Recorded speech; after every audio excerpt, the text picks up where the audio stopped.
listening to international investment advisor Doug Goldstein on the Goldstein on Gelt show, the financial show where we'll talk about how you can make the most of your money.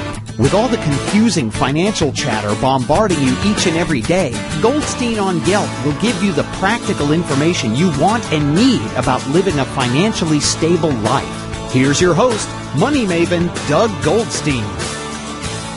Okay, we are back. We are talking with Scott Brusaw, who's an electrical engineer. He's got over 20 years of experience in the industry, and he's got a number of patents and hardware and software that have been sold all over the globe. And I found out about him because my uncle had sent me a video about solar roadways. So, Scott, I'd like to welcome you to the show and ask you to tell people, what are solar roadways? Hi, thank you.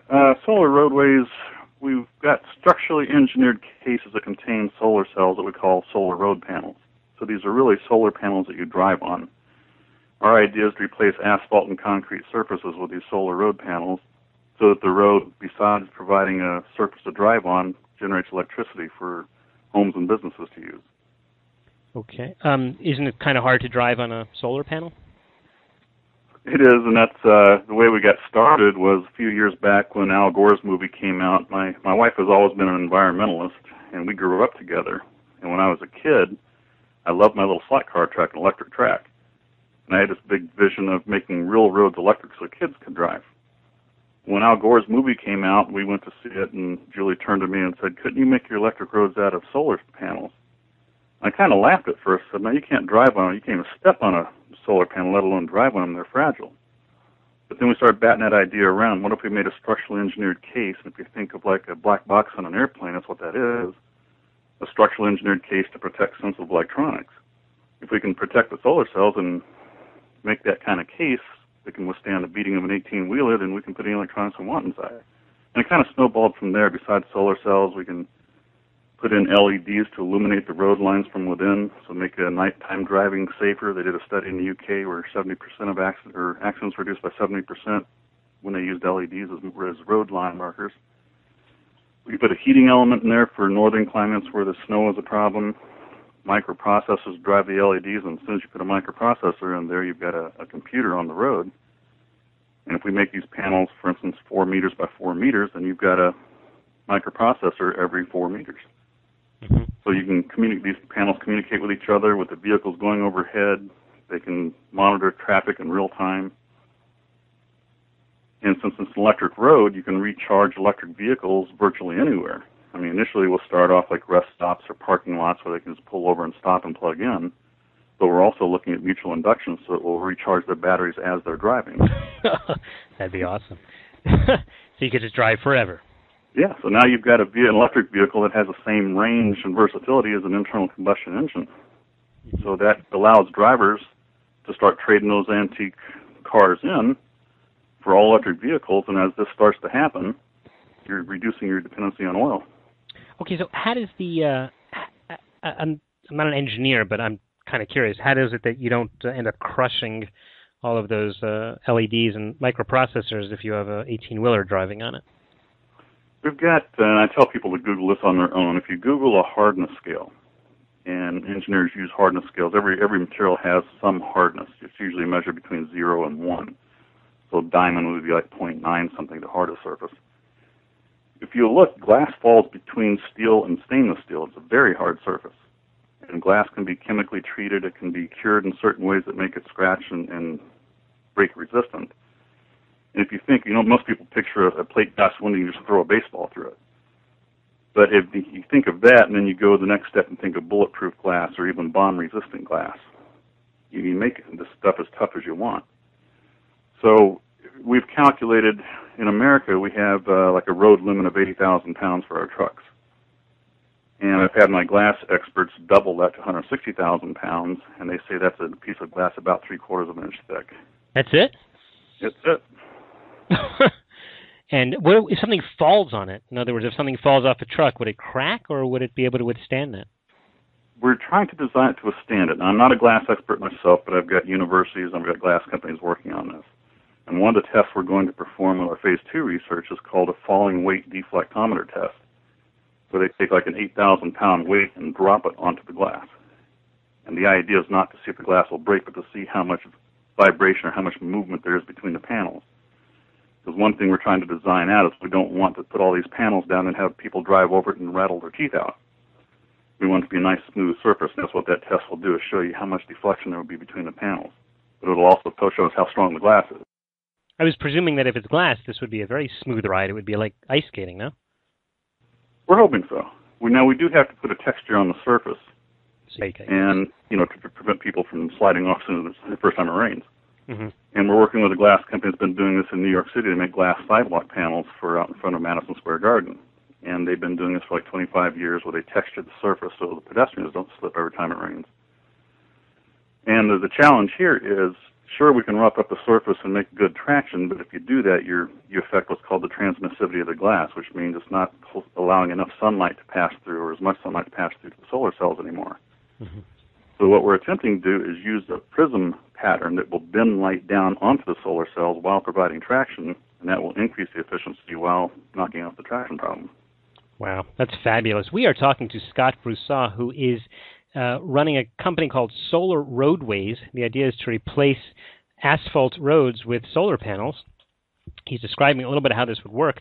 This would certainly have a huge effect on the electric vehicle industry, if you're saying that cars could charge as they drive, yeah?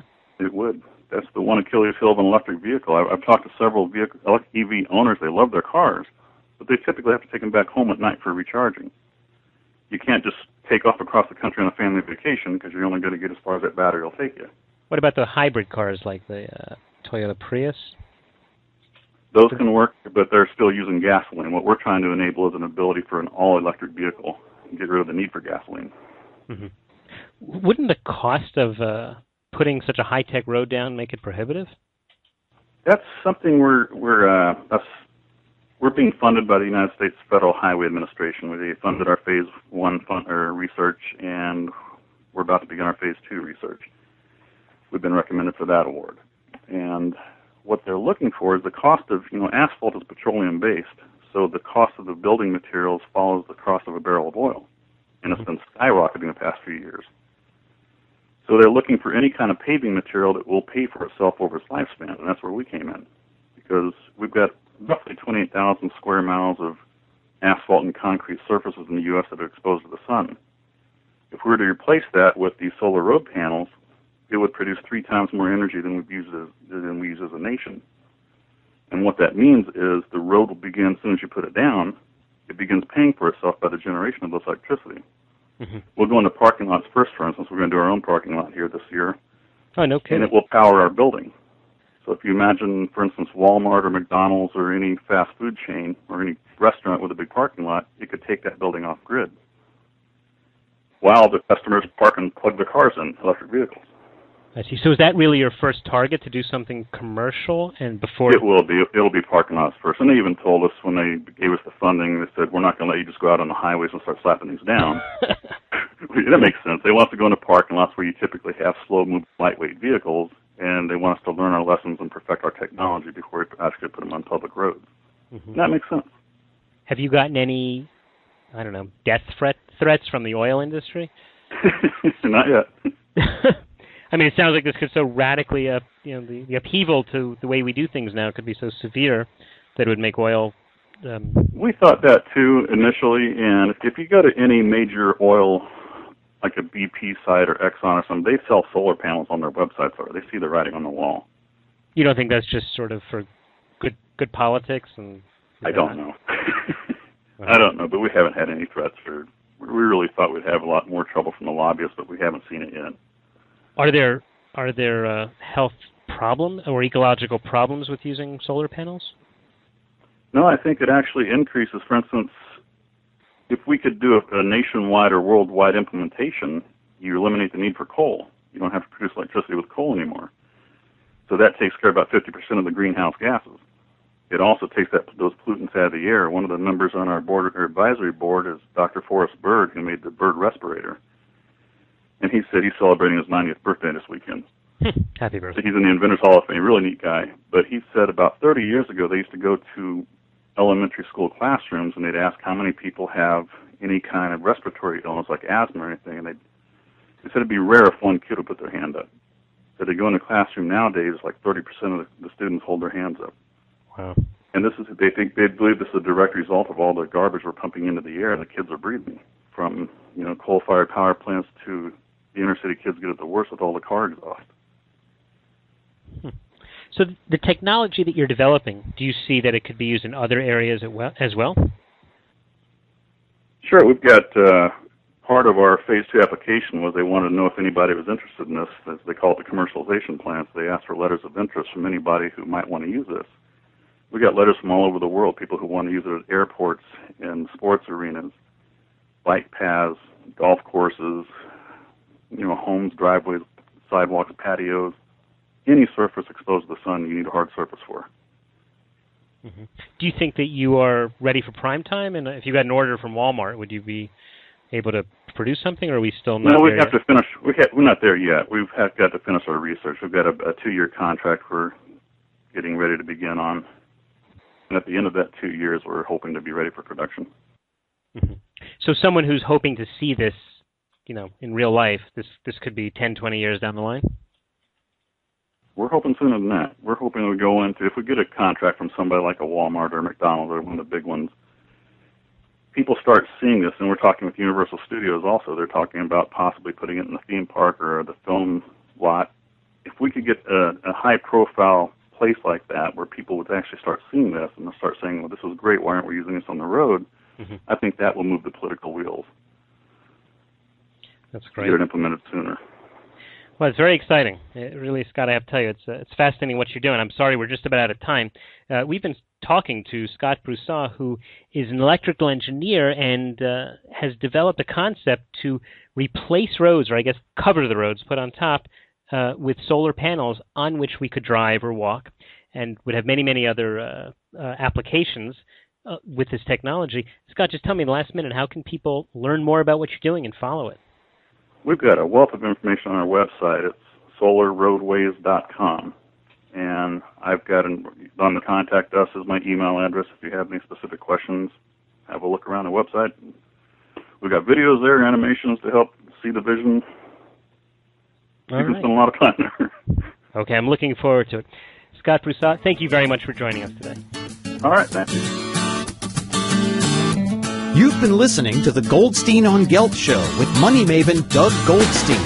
Doug's weekly radio show is heard around the world, but if you miss it, you can download the podcast at www.goldsteinongelt.com. The Goldstein on Gelt Show gives you up-to-date financial ideas so you can get on the path to financial freedom.